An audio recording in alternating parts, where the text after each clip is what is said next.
Todos hemos experimentado en un momento de nuestra vida lo que es el hambre. El hambre es un concepto básico que atañe a todos los que estamos aquí presentes. Todo ser vivo sufre, es afectado, es alterado por el hambre. El hambre es una experiencia que nos es común, una experiencia que nos conecta, una experiencia que vivimos, oiga bien, cotidianamente como seres vivos. Todo ser vivo experimenta el hambre, todo ser vivo experimenta este proceso. El hambre no es algo extraño, el hambre no es algo raro, el hambre es algo que está inscrito, que está plasmado, que está ligado al ser. El hambre es una de las alarmas del cuerpo. El hambre es una de las alarmas que indica, que nos enseña, que nos revela que necesitamos comer. ¿Para qué? Para que mediante la acción de comer, de digerir, de procesar los alimentos, el cuerpo proceda a transformar esos alimentos y a pasarlo de un simple alimento a convertirlo en una energía para darle continuidad a la vida. Esa es una de las razones fundamentales por las cuales el hambre está implícita y está ligada al cuerpo. Nadie puede desligar el hambre del cuerpo.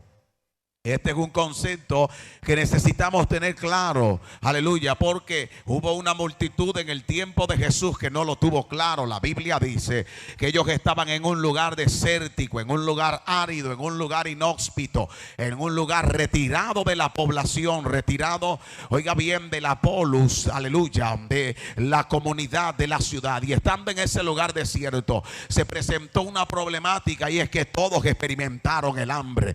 Y habiendo experimentado el hambre, Jesús se preocupa por ellos y le pide a Felipe y a los apóstoles que les den de comer. Viendo esta situación, aleluya, los apóstoles replican y dicen: Señor, si compráremos 200 denarios de pan, esto no bastaría para saciar la necesidad, para saciar el hambre de esta multitud. Sin embargo, Jesús procede a preguntarles cuántos panes tiene, y le dicen: hay 5 panes que tiene un muchacho y él también tiene 2 peces.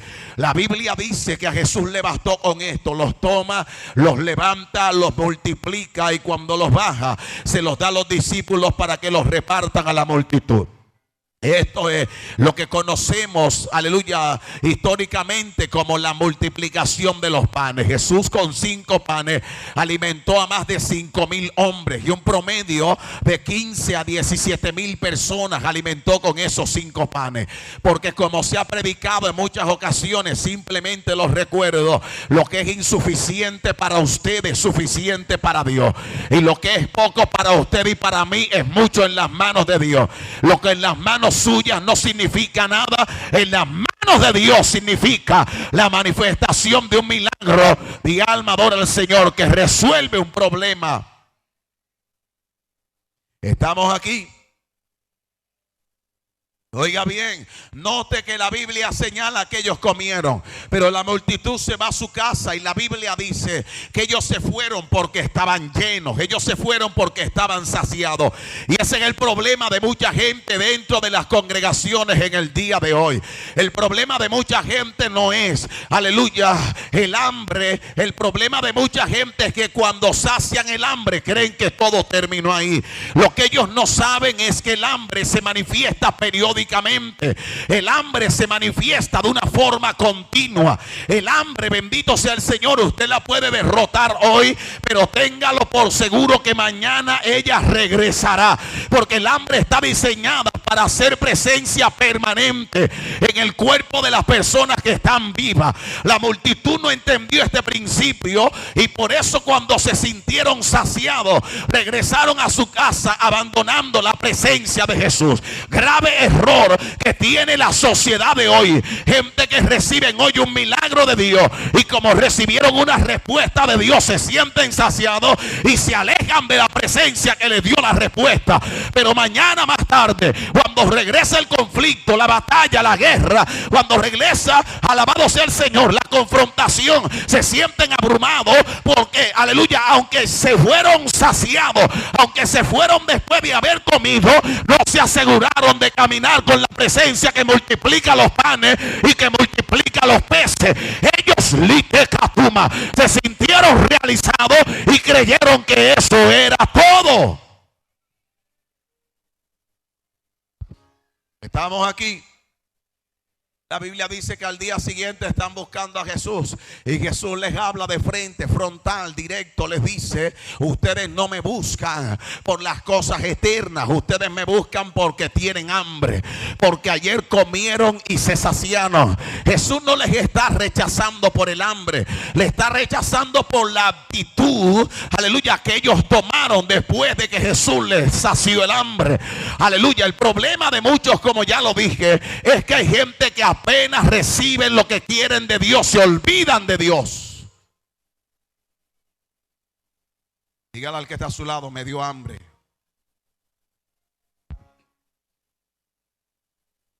El hambre tiene una capacidad bastante terrible. El hambre es capaz de modificar la conducta, la reacción y el estado de ánimo. Usted ve gente que son pacíficas, pero cuando tienen hambre se vuelven violentos. Gente que son pacíficas, pero cuando tienen hambre. Gente que son, aleluya, gozosos, pero cuando tienen hambre se vuelven amargados, se vuelven tristes, se enfurecen rápidamente. Usted le dice lo mismo que le digo todos los días, pero la reacción es distinta, porque ahora el hambre está presente en ellos, porque ahora el hambre se apoderó de ellos. Y el hambre es interesante. El hambre es necesaria. Estamos aquí. La Biblia señala en los textos que leímos, dice la palabra del Señor, de que Jesús se retira, o más bien es llevado por el Espíritu de Dios al desierto. Y dice la Biblia que estando en el desierto fue puesto en ese lugar para ser tentado por Satanás. Aleluya. Y la Biblia dice que estando en el desierto, Él está ahí en comunión con el Padre. Satanás lo está tentando, pero dice la palabra que después de 40 días y 40 noches tuvo hambre. Después de 40 días y 40 noches sintió hambre, le dio hambre. Y no fue que ese día Satanás lo tentó. La Biblia señala que Satanás venía tentándolo. Satanás estaba tentándolo durante 40 días. El problema es que ahora la mecánica cambia, porque el hambre aparece en Jesús, porque el hambre se manifiesta en Él, porque el hambre se hace evidente. Y Satanás cree que el ser humano, cuando tiene hambre, es capaz de comer cualquier cosa, porque ese es otro problema. Hay gente que dice que el que come es el hambre, dando a entender que cuando la gente tiene hambre se come cualquier cosa. La Biblia habla de un hombre llamado Pedro. Está sobre la azotea de una casa esperando la comida que le preparan, porque Pedro tiene hambre. De repente tiene una visión. Él ve toda clase de reptiles y animales inmundos que son bajados en un lienzo, y escucha la voz de Dios que le dice: Pedro, levántate, mata y come. Pedro tiene hambre. El tipo está desesperado, necesita saciar el hambre, pero Pedro dice algo poderoso. Él dice: Señor, tengo hambre, pero nunca nada inmundo ha entrado en mi boca. Yo tengo hambre, pero mi hambre es selectiva. Dele un codazo con amor al que está a su lado. Dígale: tengo hambre, pero no de cualquier cosa. Siento hambre, pero no voy a comer cualquier cosa, porque la gente que come cualquier cosa cuando tiene hambre es gente a la que el diablo fácil la derrota, fácil la tumba, fácil la hace caer, porque en el momento de su necesidad, ellos están expuestos a recibir cualquier oferta del diablo. Pero hay que tener la contundencia y determinación del apóstol Pedro, que si es inmundo no lo acepto, si es inmundo no lo recibo, si no viene de Dios no lo voy a poner en mi vientre.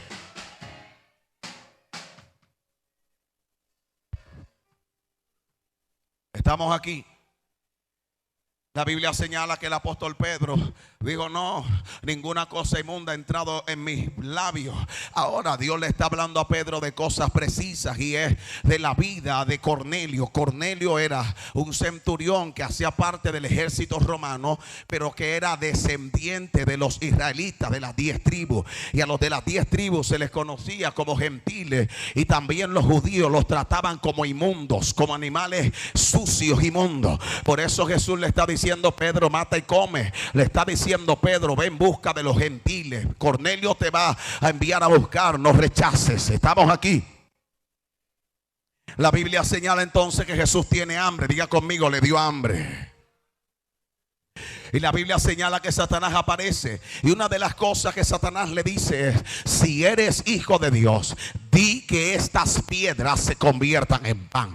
Aquí hay algo bastante interesante, y es que Satanás le está haciendo una oferta provocativa, una tentativa, aleluya, a Jesús. Satanás le está poniendo una trampa, le está diciendo: si eres hijo de Dios, di que estas piedras se conviertan en pan.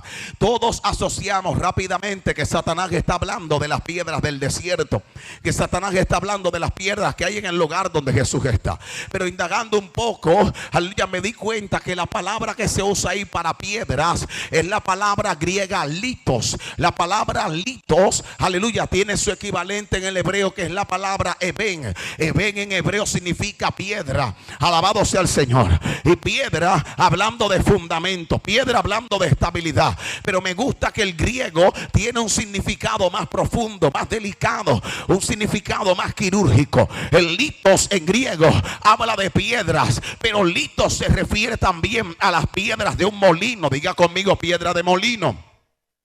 Y quiero explicarlo un poco. En la antigüedad, aleluya, cuando se recogían las semillas, la cosecha, las piedras se tiraban sobre las semillas se tiraban sobre una piedra y arriba se le ponía otra piedra. Ese era un molino. Las semillas quedaban en la mitad de las dos piedras y le daban vuelta a la piedra de arriba para que empezara a triturar la semilla y empezara a romper la corteza externa y empezara a quitar el recubrimiento de la semilla. ¿Qué producía esta piedra girando? O esta piedra girando, esta piedra de molino, lo que hacía era liberar la esencia que estaba dentro de la semilla. Lo que hacía era libertar, mi alma adora al Señor, lo que estaba contenido dentro de esta semilla. Mi alma adora al Cordero. Ahora Satanás le está diciendo a Jesús: si eres hijo de Dios, di que estas piedras se conviertan en pan.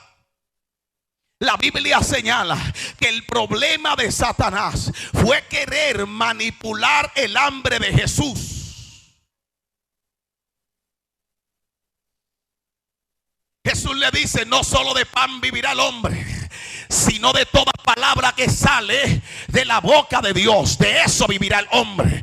Escúcheme, cuando Satanás le está diciendo: di a estas piedras que se conviertan en pan, es como que Satanás le estuviera diciendo a Jesús: pastor, como que Satanás le estuviera diciendo: el molino donde se procesa la semilla para poder extraer la esencia y convertirla en harina y fabricar el pan, debes de convertirlo en pan para que te alimentes de las piedras del molino.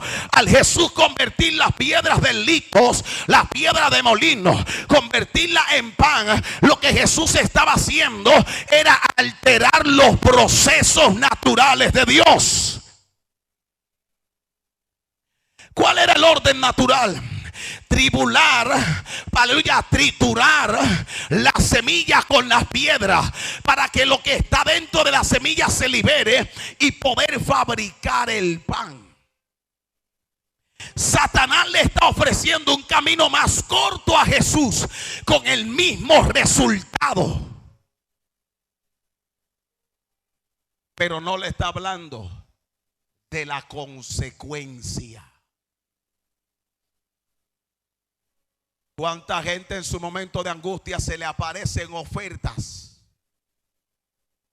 y lo primero que hace es agarrar la oferta sin revisar el ofertante, sin analizar quién lo ofrece?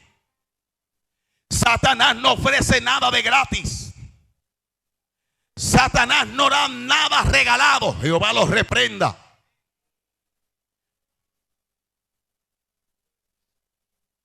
Él está diciendo: si eres hijo de Dios, di que esta piedra se convierta en pan.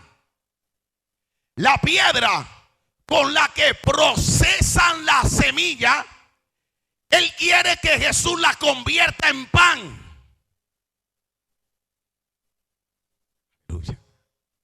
Lo que Satanás le está diciendo a Jesús: ahórrate el proceso, porque en el molino de piedra era donde se hacía el tribulum, La tribulación, se atribulaba la semilla para poder extraer el potencial interno y convertirlo en alimento que iba a activar a los que estaban hambrientos.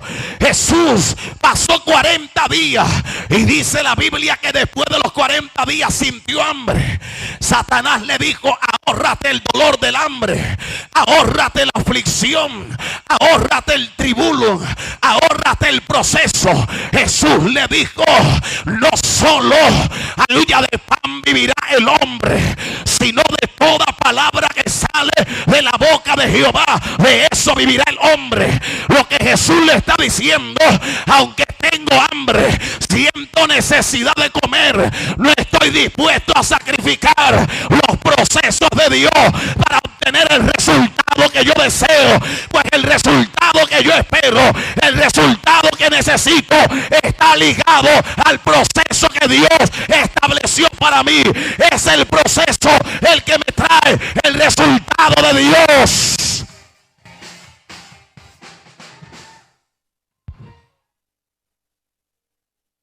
Cuando el hambre aparece, no indica que tienes que comer ya. El hambre te está indicando que debes hacer todo lo posible para poder reponer alimentos, reponer energía, para que el cuerpo siga funcionando. Pero mire esto: el hambre es un deseo punzante. ¿Cuántos han sentido hambre aquí? Hambre de verdad.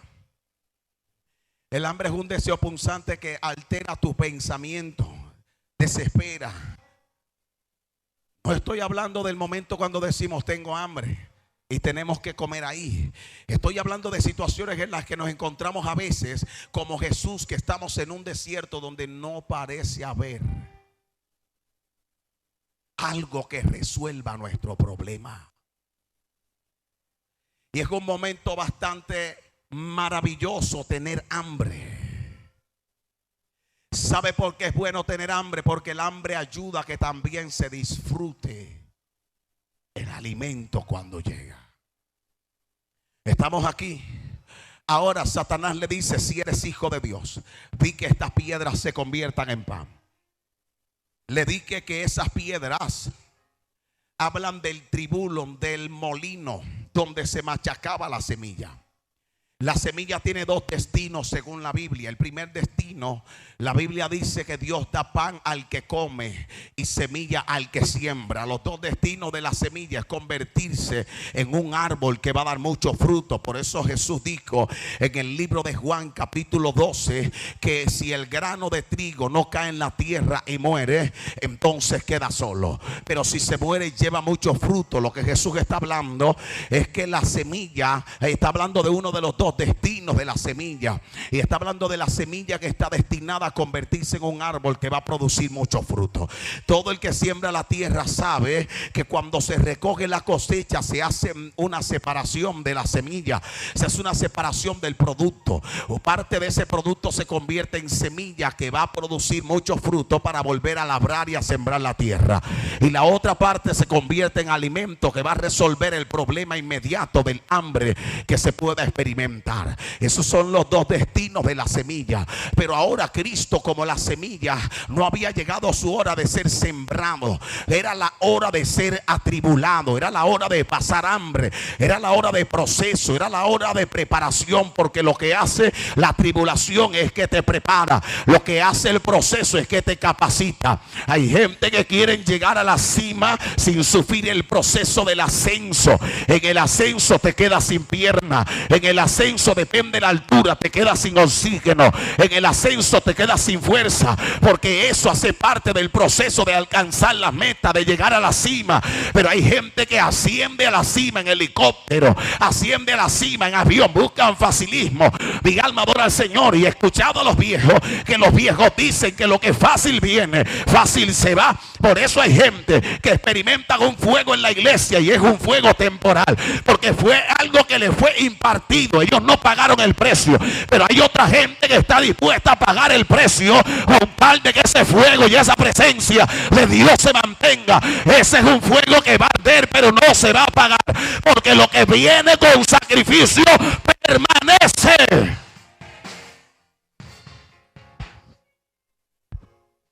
Dígale al que está a su lado, tengo hambre.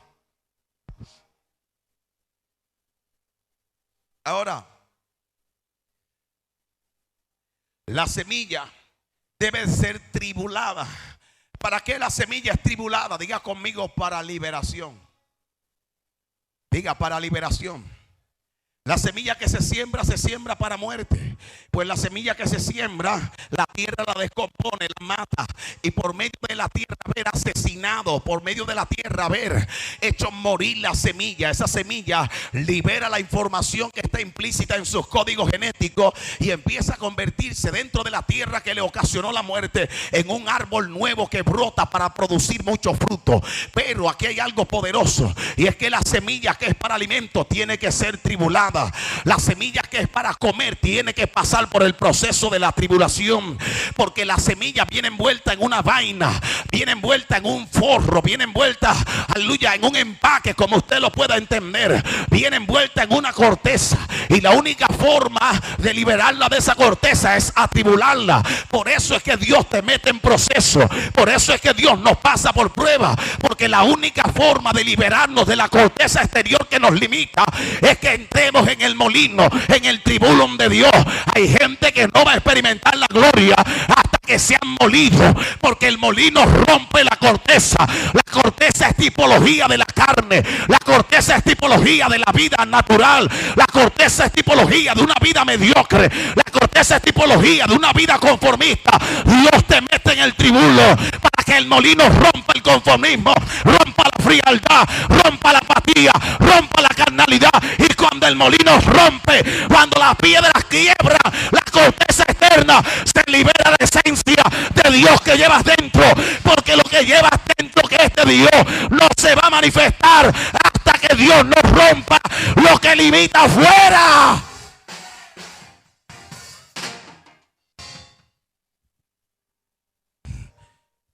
La semilla no se convierte en pan hasta que no le quitan la corteza. El apóstol Pablo dice: tenemos una vasija de barro que contiene un tesoro glorioso. Y esto es así, dice Pablo, para que la excelencia del poder sea de Dios y no de nosotros, que estamos como, ayúdeme, estamos como de nosotros que estamos atribulados en todo, mas no angustiados. Estamos perseguidos, dice Pablo, mas no desesperados. Pablo dice más: estamos derribados, pero que sepa el diablo que no estamos destruidos. El apóstol Pablo dice en la segunda carta a los Corintios, capítulo 4, verso 17, si mal no estoy, dice que la leve tribulación momentánea produce en nosotros un mayor y cada vez más excelente y eterno peso de gloria. O sea, que cuando el diablo le está diciendo a Jesús: di a estas piedras que se conviertan en pan, la piedra de la tribulación, la piedra del proceso, la piedra de la prueba, lo que Satanás está intentando, aleluya, con Jesús, es que Jesús convierta hoy lo que mañana le va a traer gloria. Que Jesús hoy convierta en pan lo que mañana le va a traer el peso de gloria. No convierta las piedras en pan. Conserva tu hambre, porque el tener hambre te garantiza que el cielo va a servir la mesa para ti.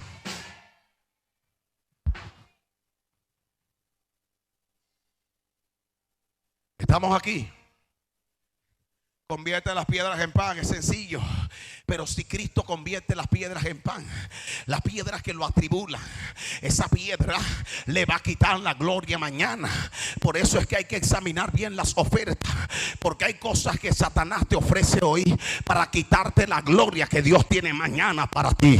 Estamos aquí. Mi alma adora al Señor. Mira que está a su lado y dígale: tengo hambre. Dígale: tengo hambre. Y aquí quiero cerrar. La Biblia dice en el versículo 10, donde leímos que Jesús le dijo a Satanás: vete de mí, Satanás, porque escrito está, no solo de pan vivirá el hombre, sino de qué.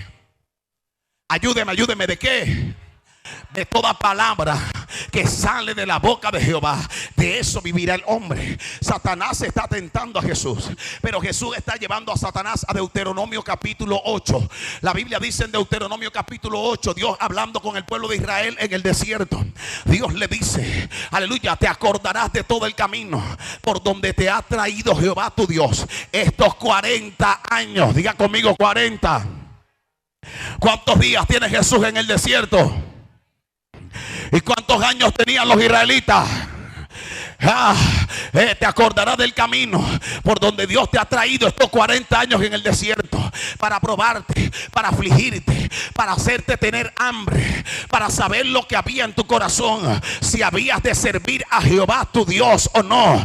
Aleluya. Y te afligió y te hizo tener hambre y te sustentó, aleluya, con maná, comida que no habías comido tú ni tus padres habían comido, para hacerte saber que no solo de pan vivirá el hombre, sino de toda palabra que sale de la boca de Jehová. Eso vivirá el hombre. Lo que Dios le está diciendo en el desierto a los israelitas es lo que Cristo le está recitando en el desierto a Satanás. Habiendo dicho esto, Cristo está dejándole claro al diablo: mi alma adora a Jesús, aleluya, que del cielo había una mesa preparada y hubo un pan que iba a descender para Jesús en ese desierto. El hambre que Jesús sentía en la tierra estaba a cargo de la mesa que había preparado Dios en el cielo. El hambre que tú sientes por la presencia de Dios es un hambre que está proyectada a ser saciada por la presencia de Dios.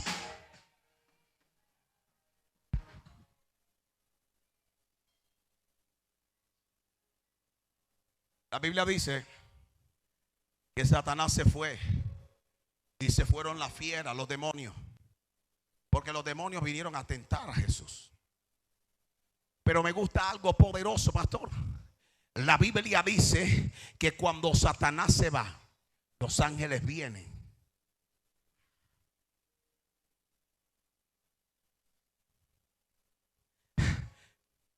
Pareciera que el cielo estaba esperando que Jesús respondiera para el cielo saber lo que iba a hacer. Hay gente que está metida en procesos fuertes aquí. Y no fue que el cielo te abandonó. No fue que Dios te dejó. Es que el cielo está esperando a ver tu respuesta para ver cómo responde el cielo. Tres apenas, gloria a Dios.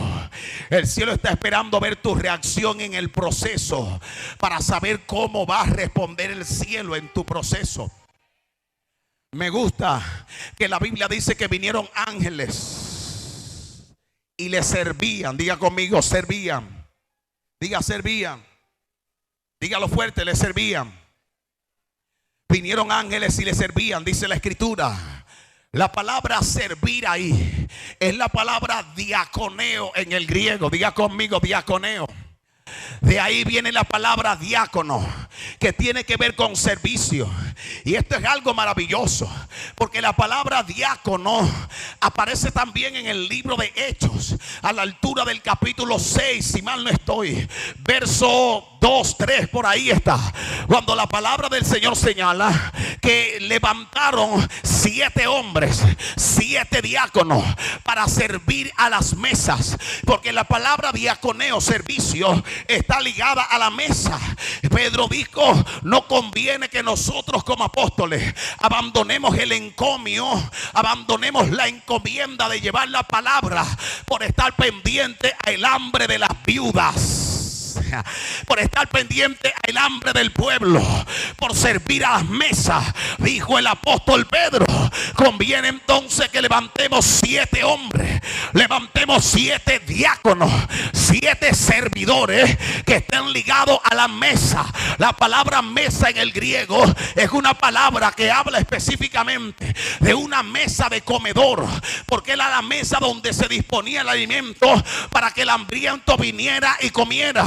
El apóstol Pedro está hablando de diaconeo, y Hechos está hablando de diáconos, porque los diáconos están ligados a la provisión. Los diáconos están ligados al alimento.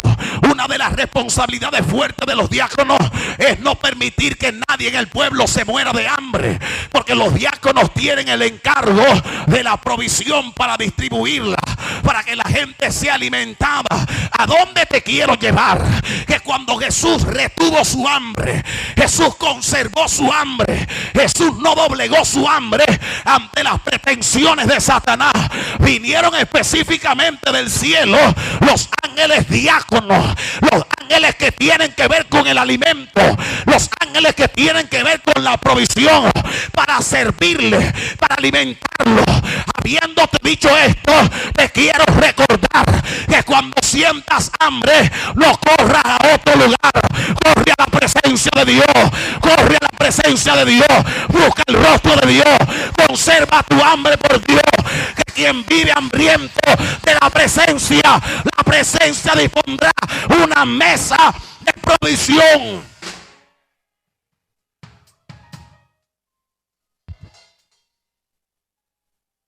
Este mensaje es para cada persona que está aquí presente, porque Dios quiere levantar una generación hambrienta de su presencia. Dios quiere levantar una generación que anhele su presencia. Una generación que le pueda decir a Dios: Señor, dame tu presencia o quítame la vida.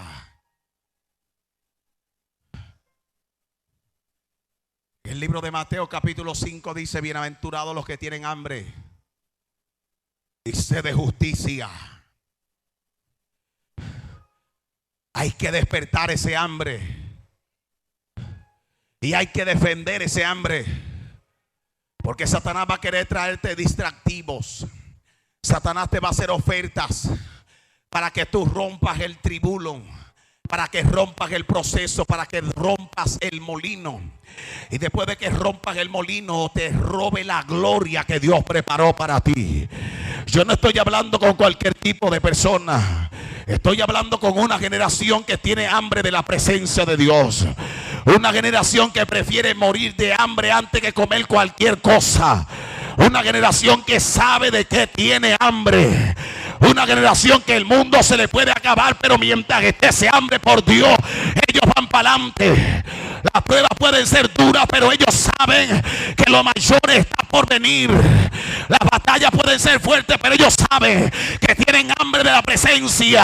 Y hasta que la presencia no me bendiga, yo no me voy. Hasta que la presencia no me llene, yo no me rindo. No dejaré de buscar la presencia de Dios. El salmista dijo: una cosa he demandado a Jehová, esta buscaré, que esté yo en la casa de Jehová todos los días de mi vida, para contemplar la hermosura de Jehová y para inquirir en su santo templo.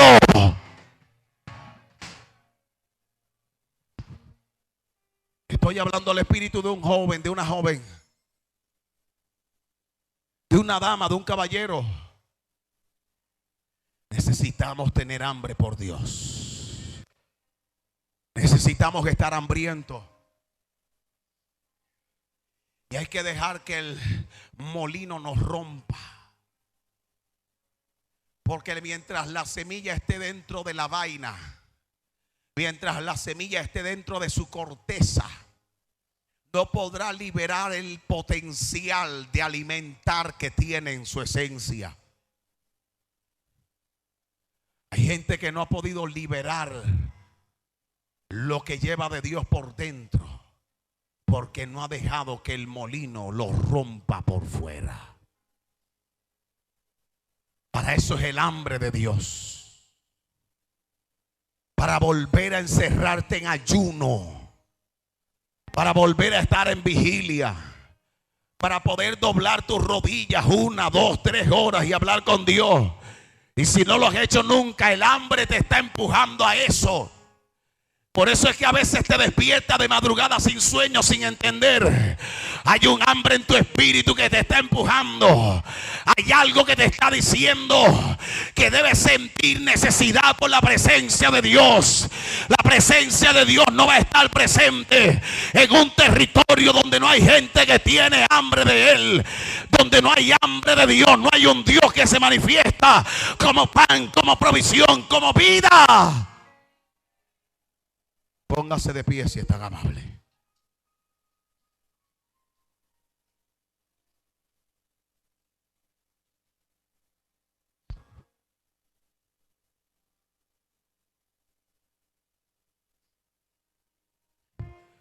Satanás le dijo a Jesús: rompe el tribulo. Pero Jesús le dijo: Yo tengo hambre de que el tribulum, el proceso me rompa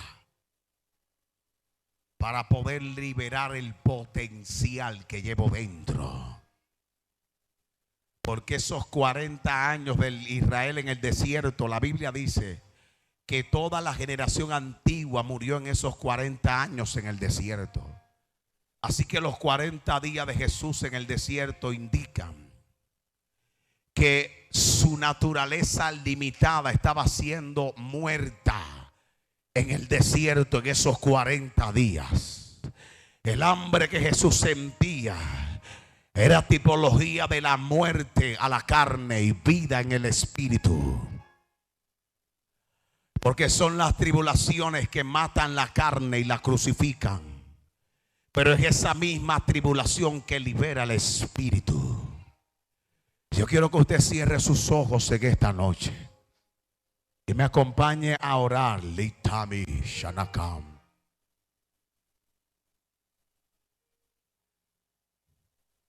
Quiero que todo el que tiene hambre de Dios pase acá al frente y me permita orar.